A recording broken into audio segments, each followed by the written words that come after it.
Word is here. Almost ready. Sorry. I have a couple things to put on the screen and make sure I have everything ready. Tough. We are talking about the Rama, Rabbi Moshe Isserles, who we remembered was the one who put his emendations onto the work of Rabbi Yosef Karo. And together it became the Shulchan Aruch. Rabbi Yosef Karo, known as the Mechaber, the author, and also known as I'll just say the Shulchan Aruch. And the Rama, Rabbi Moshe Isserles, the Ashkenazi posek, was also known as the Mappa, or the tablecloth, to make a nice little set. We did a little background about the time period. We talked about the Renaissance, talked about how that was the time period in which preceded the Rama, that gave the Jews a leg up as well on this time period as far as scholastically and every other way. And we're going to talk about a little bit more about him as a young man, not as a kid, but as a young man in his career. He didn't live long. He was 40-something years old when he passed away. But he was already considered a recognized authority as a young person. He had a relative named Meir Katzenellenbogen from Padua. This man was about 80 years old. So he's he's about 60 years older than the Rama was at this point. And he turned to him to help him in a particular problem. Evidently, this Meir Katzenellenbogen, we're going to talk about that name in a minute, and that family, was a printer. And remember, this is in the mid-1500s, so printing is brand new. Imagine it's your first 3D printer. It's your first printing. This is the first printing press time, the first computer, the first VHS/beta. It's the beginning of a new era. And he was printing, one of the first things he was printing was the Mishnah Torah, which is the main work of the Rambam. Evidently, somebody or somebody's other people were starting to unlawfully print it. And he evidently had the rights to the printing in that time period, in that city. And he wanted the Rama to use his influence to prevent the unlawful printing, which was causing him a huge financial loss. There were 10 shuvot, 10 shelot and shuvot, or responsa, that were written in order to defend the elderly rabbi, that he had the rights to this printing. He also corresponded with a lot of other rabbis, of course, including Rabbi Yosef Karo, who answered him in a very thoughtful manner. They had a wonderful relationship. Now, I want to just digress for a moment, because this name, Katzenellenbogen, is a very unusual name, and it actually has an amazing history. We're not going to talk about the history of the family, but we are going to talk about the fact that you, for sure, know people who are descendants of them. Let me just put this on the screen. Nope. Where is it? Here. Share. Okay. I'll make it a little bit bigger.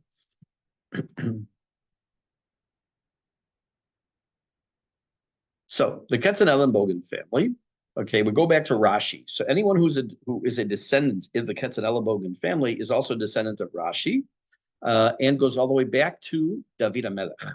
Okay, so there's yichus just from that.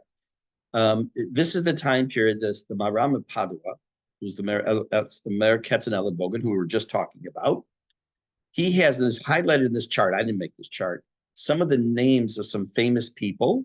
The Knesset Yechezkel, Moshe Rivka, the Ber HaGolah. Ber HaGolah was someone you may have heard of. You probably have heard of the Vilna Gaon. So he was a direct descendant as well of his. Rabbi Moses Mendelssohn, who was part of the Haskalah movement, which we'll be talking about down the road. See if there's any other, Avram Yehoshua Heschel, which many of you have heard of. And then the famous Lau family, Rabbi Yisrael Meir Lau, and all, they're descendants of the Katzenellenbogen family. There's some people, Torsky family, some Katzes, there are a couple within our own neighborhood that spell their name not like a Katz, like Kaf Tzadi, which stands for Kohen Tzedek, but spell it Kuf Aleph Tzadi Sofit. So to distinguish that they are not Kohanim, because the Katzes that are descendants of Katz and Ellen Bogen family are not Kohanim. That's an important thing to know, that they were not Kohanim. So just as an aside, like I say, it's nice little side piece of history, and it is with this man, Meir Katzenellenbogen, that the Rama has not only a relationship, but also this elderly. Part of the reason I tell the story is that here you have a man who is in his 80s, who are approximately 80 years old, turns to this relatively young rabbi and for the help. It also shows that it was because he himself was a very great person, the powerful influence already that the Rama had and who he was already known as. He also had a strong relationship with a man named Reb Shlomo Luria. You may have heard of the Maharshal. He was one of the great Ashkenazi posts. Now, if I would spend time on all the famous and important Ashkenazi poskim and all this, we would be here for years. Just take it in literally one sentence. He was one of the greatest decisors of his time of halacha. He was a great teacher. He wrote a sefer called Yam Shel Shlomo. He wrote a commentary on Talmud. He was also a very close friend of Rav Moshe Yisraelish. They did eventually differ on some very strong topics, which we'll talk about. But let's first talk about what they were similar in.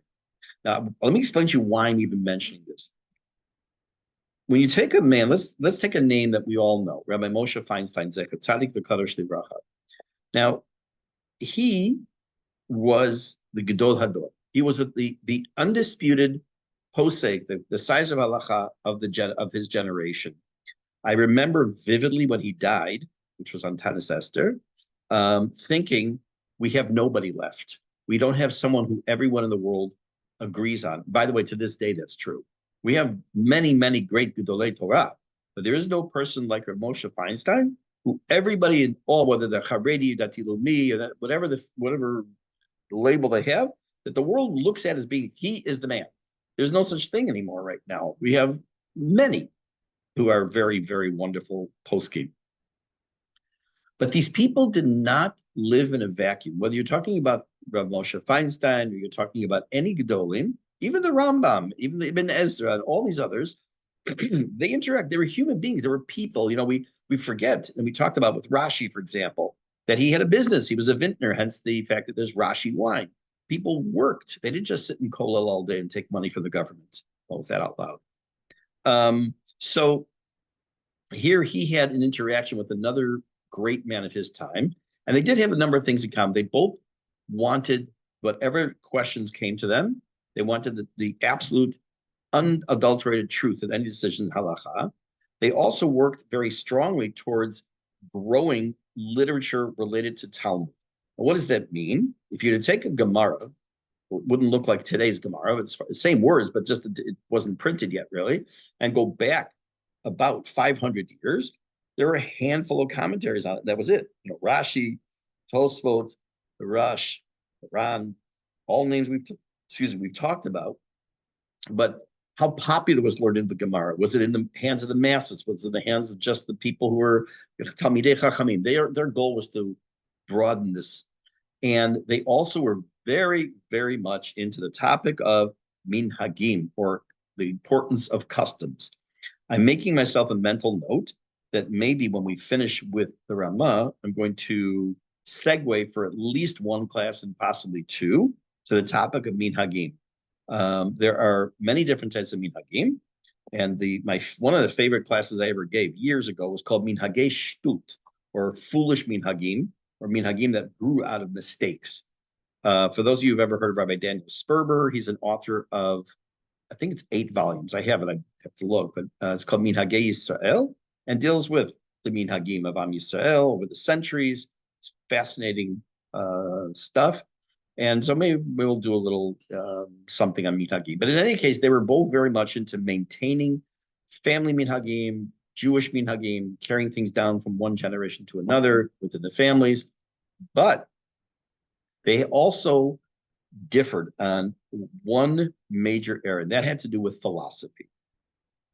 It is not only they who were at odds about the topic of philosophy, We already know that in the time of the Rambam, a couple hundred years before this, even a little bit more than that, when he first writes the Guide for the Perplexed, the Moreh Nevuchim, and Rabbi Yosef Albo wrote the Sefer Yikarim around the same time, and Rabbi Saadia Gaon book also. This is like the beginning of the time period of Jewish philosophy. There was tremendous opposition. To this day, there are multiple opinions as to what we should be doing when it comes to philosophy. There are those, if I'm not mistaken, such as Rabbi Nachman, we just accept. That's it. We accept everything. Everything's from Hashem, and we just accept it. We have Rav Kook's opinion. We have I forgot. I've taught it before. I just don't remember. There's a third opinion somewhere in the middle that we have. Some say it's a good thing to do, and others say it's a chiyuv to do. We have a responsibility to delve into the questions of emunah, faith, and belief, and rashavat tovlo, when good things happen to good people, bad people, and bad things happen to good people. It's not a brand new. If you hear about these kind of discussions nowadays, it's nothing new. This goes back already to the Middle Ages, even earlier than that. So the Marshal was very much against Jews studying philosophy. Now, when we talk of philosophy, we're going to have to clarify what we're talking about. We're talking just Jewish philosophy or even non-Jewish. We'll see in a minute. And the Rama was very much in favor and a defender of learning philosophy. And he felt that it was actually our responsibility to search for the meaning of things in life. So when Viktor Frankl wrote Man in Search of God, I think it was Viktor Frankl, there was nothing new. I mean, he has a groundbreaking book, and it became extremely popular and a bestseller. But the Rama was already writing things like that. He wrote a sefer called Torah Ta'olah, and in Torah Ta'olah, he discusses the importance of learning philosophy, and therefore he devoted part of his learning time to learning philosophy. Now, again, question you may be saying, so who cares? Like, why do I care that he studied philosophy? Why do I care he was in favor of it? Because you have to understand, what a person focuses on in their learning informs decisions that they may make in their halacha. So when he's writing his tshuva, when his commentary, his additions to the Shulchan Aruch, some of the things may be going on in the back of his head when it comes to philosophical approaches to halacha. It's going to have an effect on that. When the Maharshal said to him, you really should not be basing any of your decisions on Aristotelian or Aristotle's teachings. He said that I follow the Rambam, who the Rambam studied Greek philosophy, and he studied meaning Aristotle. He quotes Aristo, who's probably referred to Aristotle. He quotes him in Yad HaChazakah / Mishnah Torah many times, especially in the Moreh Nevuchim. So he says, it's not me. I'm saying, look, the Rambam himself was the one who was in favor of something like this. Not only that, he said that the Rama on Shabbat and Chagim, when he said that, he wrote this, and I forgot where it was, that when people generally are out Shabbat afternoon, probably to say Shabbat, afternoon taking their walks, I sit and I learn and I study philosophy. And that also someone should occupy themselves with studying philosophy. But at the same time, to be careful not to delve into something that is non-Jewish and ascribe a Jewish value. He also did occupy himself with studying science, with the proviso that it could not allow himself nor others to lead it to a point of heresy, that science trumps God, so to speak. And actually in the Shulchan Aruch, in the Yoreh De'ah, remember the Shulchan Aruch is divided into 4 parts, and in the Yoreh De'ah, which generally deals with kosher, not kosher, meat and milk mixtures, Hilchot Nidah, Talmud Torah, and others. So I'm going to put something on the screen here. Judy wants to ask a question. Sure, Judy, open your mic and go right ahead and ask.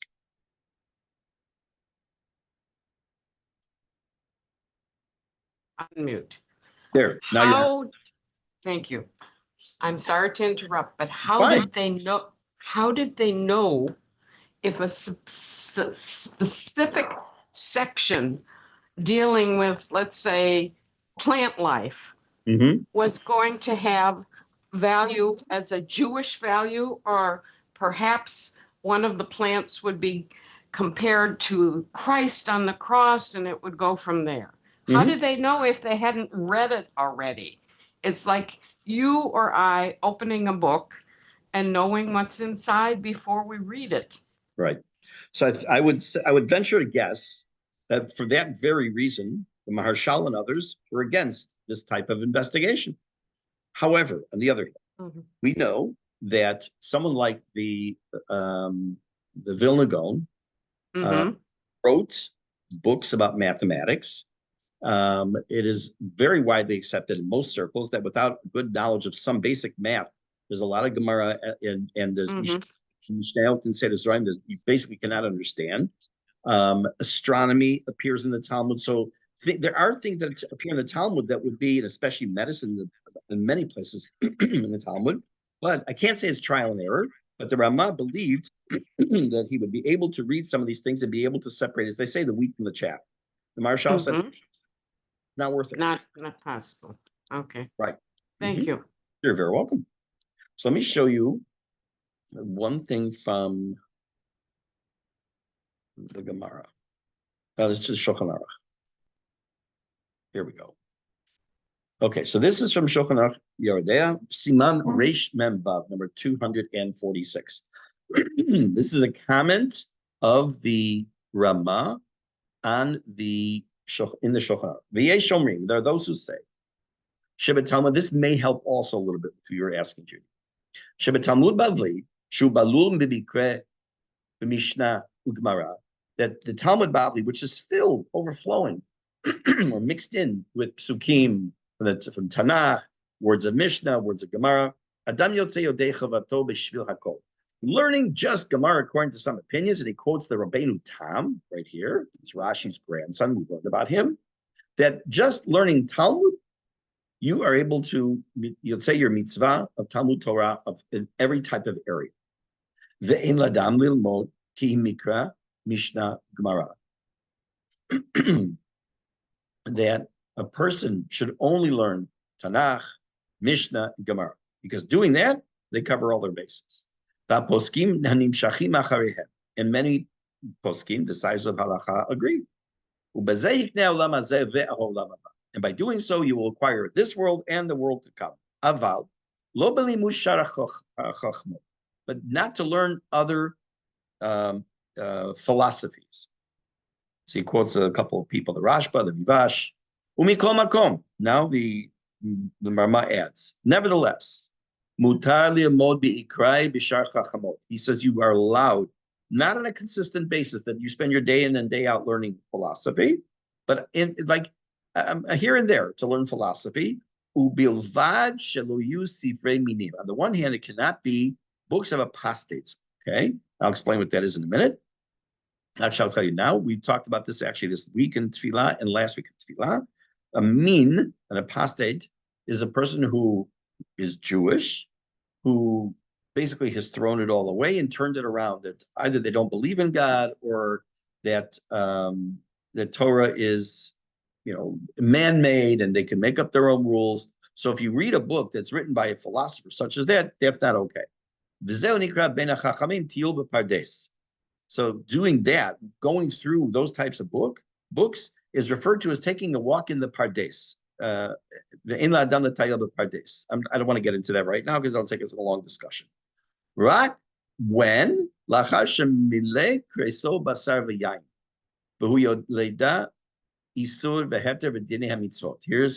what he says. Yes, that many people say you're not supposed to learn any of these books of philosophy. And yes, I think you can learn these books of philosophy on one condition. You also have to have a solid foundation in Torah. What does it mean to fill your stomach with meat and wine? It means you have to be satiated with what's mutar, what's asur, the mitzvot. Only when you feel that you are able to have gotten to the point where you have a foundation, then can you, doesn't say learning everything, but it means you have a handle on these things. Then you can learn philosophy. What does that mean? What's he trying to tell us here? So he's saying there's one qualifier. I with no names, obviously, and I won't say it was in Chicago. I won't say it was here, man, woman, doesn't make a difference. I'm speaking male in masculine terms, but it doesn't make a difference. There was a guy I knew that would ask a lot of questions from his teenage years into his 30s. Almost every question had to do with something about Christianity, Jesus, not that he believed in him, God forbid, but like questions. And they were deep philosophical questions and how it meshed with Judaism and all. And I said one day, I said, here's the deal. If you would spend as much time learning Tanakh as you do reading about the Christian world, you'd be one of the great Gedolim of this generation. And he took it to heart and kind of put that aside. So what is he saying here? Let's say, for example, I open up a book and I don't have a good, strong foundation in my Judaism. I pick up a book about philosophy. I'm just teaching a kid today, if you don't want the context, about existentialism and Jean-Paul Sartre, explaining a little bit about this topic. And then she said to me, you're going to give me nightmares, now I won't be able to sleep. Anyways, so maybe, here, actually I can give you a personal example. I just now thought about this. When I was in high school, there were books, there was two, and I think a third volume came out by a man named Eric von Daniken. It was called Chariot of the Gods. And it was about how he believed we were visited by aliens over many, many years. And he used proof texts from Sefer Yechezkel, the Maaser Merkava, and all. And I was really into it. Now, I had a yeshiva background. I was in yeshiva day school. I was in yeshiva high school. I had a decent education. And I was really running with a lot of the stuff that they were saying. It wasn't completely against Torah, because I actually do believe that they're, not because of this book, that we're not the only thing in this universe, in the entire Yikum that God created. But that's not important right now. But my mind was going somewhere with that. I know people who are relatively not the greatest basis in their knowledge of Jewish texts. Pick up Ron L. Hubbard's, what's it called? You could tell me. Not Dianetics. Someone can message me if you remember. But in any case, it became its own religion and all, and get pulled away. So in other words, if you don't have a good, solid foundation, he's telling you, don't start learning philosophy. Don't go from, imagine someone comes in to school who's never learned math, and they say, Scientology, thank you very much. That someone comes into school, they're 20 years old, they've never learned math, they don't have a clue. They said, teach me calculus. You're nuts. Teach you calculus. You don't know what a number 2 looks like. You want to learn calculus? You have to build up to it. Someone says in there, they get into the Kabbalah kick. Oh, I want to learn Kabbalah. You don't sit down and learn Kabbalah until you get to a certain age, and you have a good teacher for it, until you have a solid foundation in Torah. Because whatever you're going to learn in Kabbalah, and I'm not talking about picking up something, some English book that just is a knockoff of some Jewish text, but real Kabbalah, unless you have a solid basis, the Kabbalah is going to mess you up, or it's going to make you get to a point where you're not going to know what's up or down. So it is very important, the Rama said, that yes, the idea of learning philosophy is important, but you also have to know, he agrees with the Maharshal on this, there has to be a certain level of foundation before you can even start.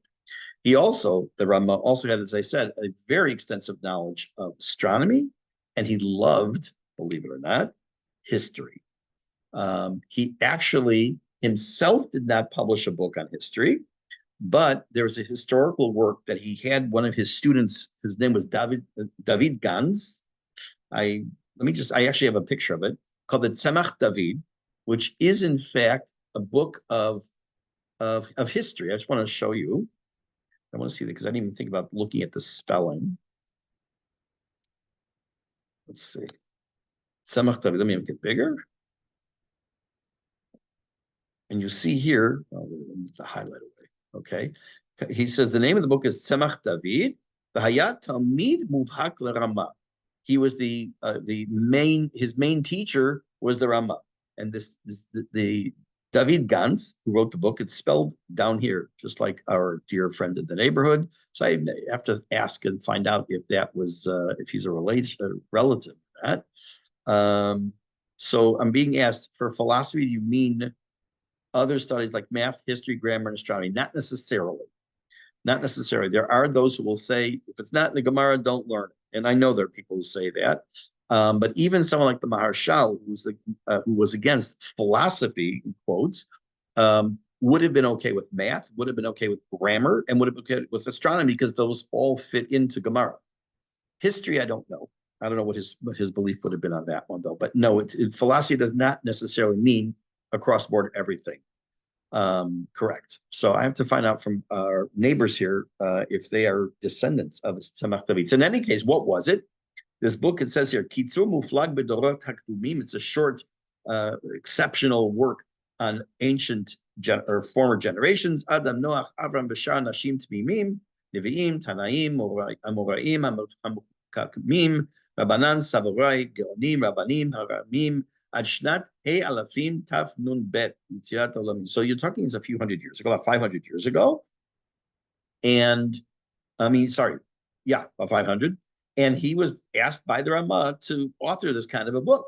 Why? Because the Rama himself was into history, and he didn't have the time. We're going to see why, maybe tonight, why he didn't have the time himself to write a history book, but he thought that was a need to have such a history book. Now, to understand more about who he became, I already gave you some background in the kind of time period he grew up in. But there's something else that happened around this time. There's something that began around this time that also he was involved in and made a major contribution to Judaism in that time period of history throughout Europe. And we're going to talk now. I don't know if I'll get through the whole thing or not. We're going to talk about something now called the Va'ad Arba Ha'aratzot, or the Council of the Four Lands. I will be honest with you that the first time I probably learned about it in high school in my Jewish history class, but I wasn't much of a student in Jewish history class, believe it or not. I know it's shocking. But I did learn about it before I took a trip to Poland many years ago on one of my rabbi trips. And we started to learn the history of Jews in Poland, and became about this. The first time I heard it, it sounded like to me the Council of the Amaratzim. Amaratzim is the anglicized version of Amaretz, which means boors, but it's not. It's Ba'ad, the Council, Arba Aratzot, the four lands. So what was it? First, in general, what's the definition of it? It was a central institution. I actually have a sentence here I wrote down. A central institution of Jewish self-governance in the Polish-Lithuanian Commonwealth in the late 16th century to the mid-18th century. It represented one of the most, I got this from Wikipedia. It represented one of the most sophisticated and enduring systems of communal Jewish organization in the early modern world. Okay, so what was it? We're going to take a look at a map of how large an area this covered.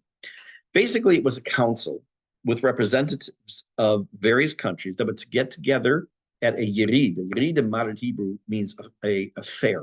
Like you have the fair, the housing fair. But here it was more of like a kenes, what we call today a kenes, a conference. And they had hundreds of people from different countries come to one place. And we'll see a little bit about that soon, to discuss Jewish communal matters.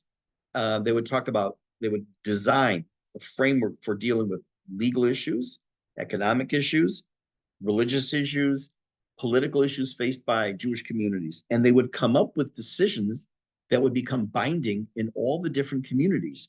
So I'm going to make something up. This is not what happened. Let's just make something up using modern terms.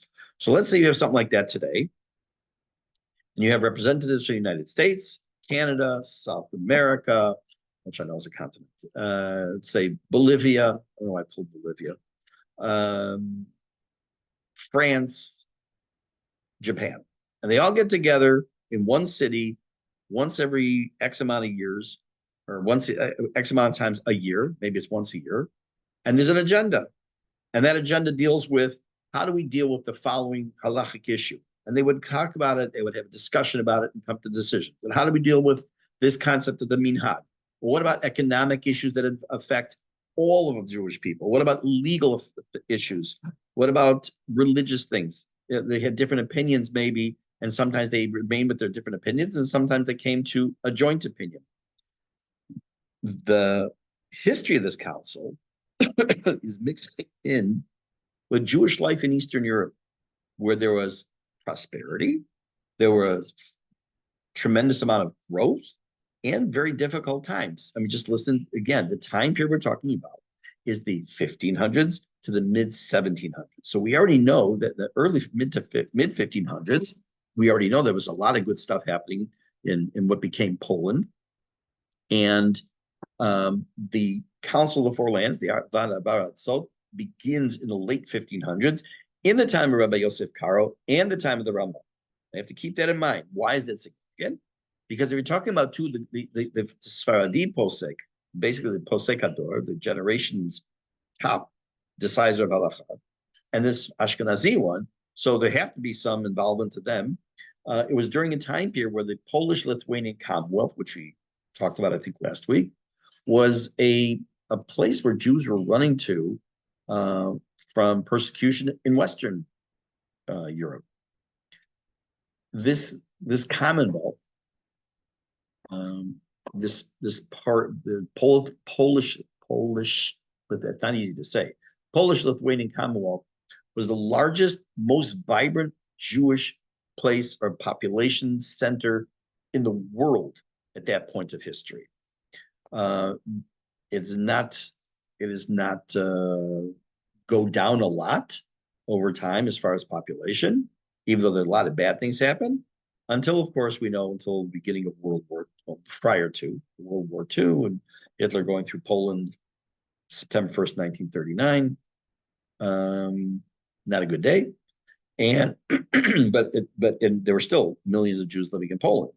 So at that time, that was the Lahavdil, the New York City. It was the Yerushalayim. It was the center of major Jewish communal life.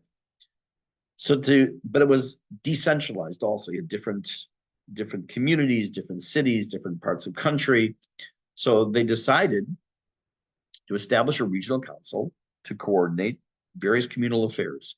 By the mid 16th century, they had already coalesced into a representative body. Now, the first thing that might come to your mind is something. Now, I don't know if this is what made Herzl think about it, but the whole idea of the conferences that he would hold, the Zionist World Zionist Congress, that might have been in the back of his head.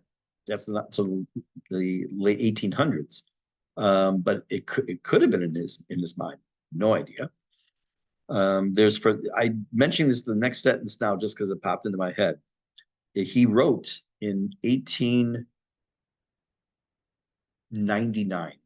The second, I'll tell you the name. Yeah, he wrote in 1899, which was the first or second World Zionist Conference.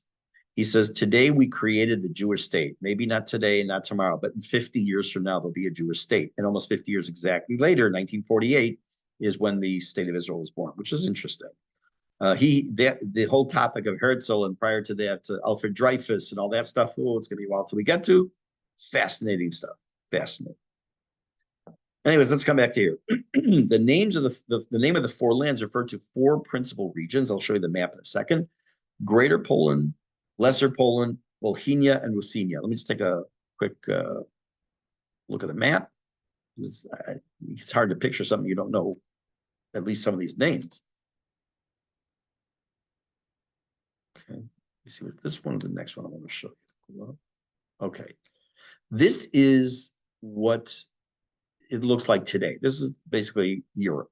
Germany, Poland, the Czech Republic, Slovakia, Hungary, Austria, Romania. This is, I can't do it, but if you overlay the map I'm about to show you onto here, it would lay, these would be the countries that would lay on top of that.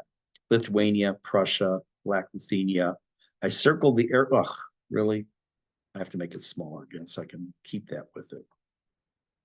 Here's Volhynia, Lesser Poland, Red Ruthenia, and Greater Poland. So these here, this area with the Vada Baratzot, it wasn't all of Europe. People think, it was all over. It wasn't. No, it wasn't including Ukraine. It wasn't including Prussia, which of course it doesn't stay Prussia. We also know the Austro-Hungarian Empire, which is not yet, I believe, in existence yet at this point. I don't think. We have Hungary, we have Austria, but it's amazing how many times over centuries the map of Europe has changed. For those of us who watched the downfall of communism in the 90s, you saw in real time on TV the changes. There's no such thing as Czechoslovakia anymore. And I'm sure I've said this before. It took me years to stop saying the Ukraine. In any case, so down here, this area I'm showing you on the map, this is where we're talking about the council would meet or was gathering from to get their members in order to help make decisions that impacted, like I said, monetary, it had to do with cultural, it had to do with legal, it had to do with religious. So that's the area. I'll put it back here. What did this gathering do? No, not just make these decisions, but it also enabled the council because people went there voluntarily. This wasn't okay, we're forcing everyone to be involved in this. It acted as a central authority that people could use. It mediated disputes, and we're going to see something in a little, not tonight possibly, but down the road next week, I hope, where the Rama was involved in something, levying taxes, and issuing takanot. What are takanot? Those are communal ordinances, gzerot, that they would, I'm going to make something up now. This wasn't one of them. That everyone on Friday afternoon has to make sure that the chair they're going to sit in on Friday night at the table has to have a piece of blue velvet on this chair. Making that up. Okay, that could be a takana that will be accepted by everyone, and then everyone will go back to the representatives, will go back to their cities, and that became a takana that was accepted by everyone. So let's talk about a little bit about what were some of their achievements also. What do you mean taxation? What does that mean? So they collected taxes from Jewish communities, and they also negotiated with the Polish crown, which was a king at the time, to ensure fair treatment, and they acted as a liaison between the Jewish people and the non-Jewish authorities. So they would tax the communities, and the taxes were used within their own communities for communal purposes. They also had judicial authority. They weren't an official, quote, Supreme Court, but they acted as the court of final appeal for many cases. So let's say, for example, somewhere in Lesser Poland, there was a din Torah. One guy took somebody else to a Jewish court at Beit Din. He didn't like the response. So he could go to another din Torah, to some other Beit Din. If they agreed, they'd go to another one. But finally, there had to be a final arbiter, and that was, at this point, if they both agreed, would go to the Vada Baratzot, the Council of Four Lands, and they would go there for a judicial decision, and the decisions were binding on both parties. And this is true for individuals, is true for communities also, because sometimes there are communal disputes, land disputes. They also regulated religious life, the uniformity of Jewish practices, like I talk about minhagim, and interestingly enough, qualification of becoming a rabbi.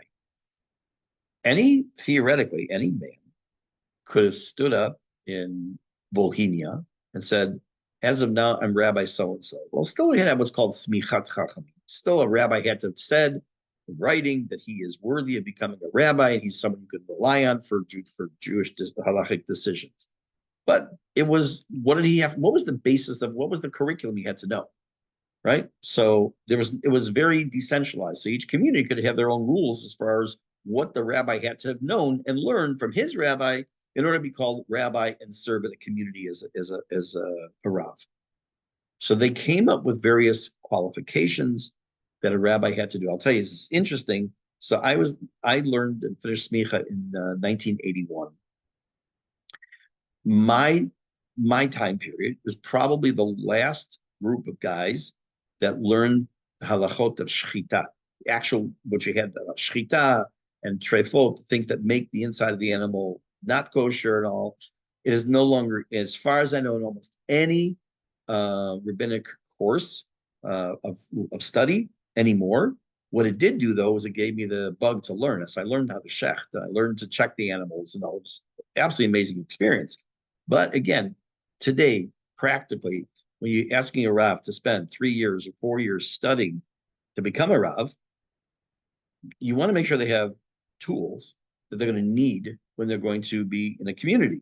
So Tachlis, teaching them today, unless they're going to some community where they don't have a shochet, teaching them the shaft and teaching them what to look for in an animal, in a bull, and in a cow, to look for in a chicken.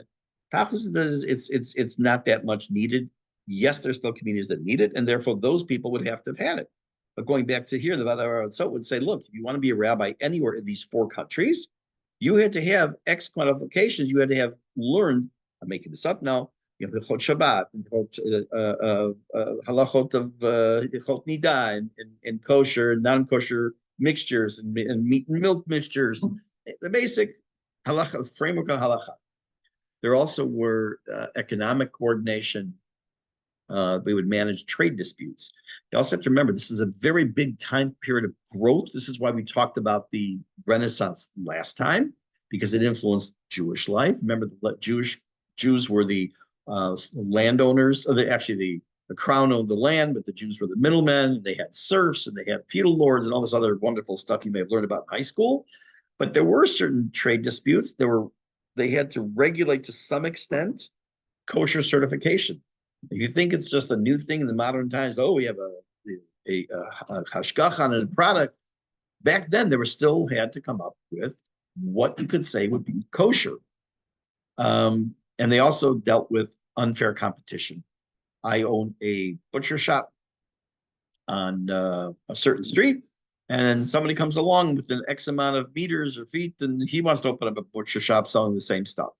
Hasagat gavul, stepping into my parnasa, you're going to mess me up. So they would deal with those as well. Okay, so we're going to do now. I'm going to stop here. I'll just tell you that next week, Bezrat Hashem, we're going to deal with a few short stories that came out of this time of the Vadar Baratzot. What was the Rama's connection to the Vadar Baratzot as well, and some of the things he wrote about it. And then finally, we'll look at some of the works he did, because it was much, much greater than just, quote, writing glosses on the Shulchan Aruch. There's a lot more there. And then we'll move into another subject the following week. Sure. So Bezrat Hashem, get together again next week. It's today, Tuesday. Tuesday night, Bezrat Hashem next week. Thank you. Very, very welcome, everybody. You're welcome, Judy. Thank you, everybody. Have a good night.